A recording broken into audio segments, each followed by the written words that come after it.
On juge souvent la valeur d'un être humain à ses diplômes, son compte en banque ou sa position sociale. Mais la vraie grandeur se mesure autrement, dans la manière dont il traite les personnes sous sa responsabilité. Au travail, à la maison, dans la société, comment parles-tu à ton collaborateur, à ton assistante, à ton chauffeur, à la femme qui nettoie ton bureau ou à la vendeuse au marché? C'est là que se révèle ton vrai visage. Aujourd'hui, on parle du respect envers ceux que la société voit souvent comme inférieurs, mais qui sont en réalité les vrais piliers de notre équilibre quotidien. Il est facile d'être respectueux avec son supérieur hiérarchique, mais le vrai test, c'est comment tu traites ceux qui ne peuvent rien t'apporter. Dans la vie professionnelle, j'ai souvent vu des dirigeants parler sèchement à leurs collaborateurs, comme si leur autorité leur donnait le droit d'humilier. Pourtant, un leader inspirant ne se reconnaît pas à sa voix forte, mais à sa capacité à faire grandir ceux qui l'entourent. Le respect ne coûte rien, mais il construit tout. Il crée un climat de confiance, il apaise les tensions, il élève les autres, et toi avec eux. À la maison aussi, le respect est un langage silencieux. Beaucoup se montrent doux et polis dehors, mais durs et exigeants avec leurs employés domestiques. Or, c'est dans ton intimité que ton vrai caractère se révèle.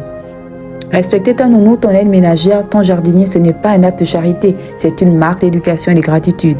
Ces personnes participent à ton bien-être, à ta tranquillité, parfois même à ta réussite. Et si tu prenais juste le temps aujourd'hui de dire merci à quelqu'un que tu as l'habitude d'ignorer, parce qu'un merci parfois suffit à rendre à une personne sa dignité. Et il y a des gens que la société regarde à peine, les gardiens, les serveuses, les livreurs, les vendeurs de rue, et pourtant sans eux, rien ne fonctionnerait. Ce sont les invisibles du quotidien, mais leur travail est une bénédiction silencieuse. Un simple sourire, une parole douce, un regard humain peuvent redonner à quelqu'un le courage de continuer. On ne sait jamais ce que vit une personne derrière son uniforme ou son sourire.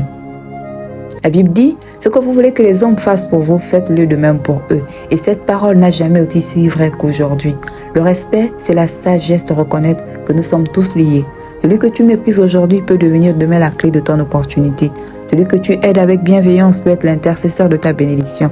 Être leader, parent ou employeur ne donne pas le droit de dominer, mais la responsabilité de protéger et de lever.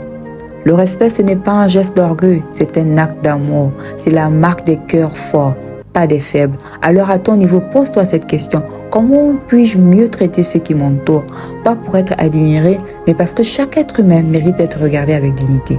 Souviens-toi, la grandeur ne se prouve pas dans la manière dont tu parles aux puissants, mais dans la façon dont tu honores les humbles. Et comme toujours, on avance ensemble pas à pas et chaque pas compte.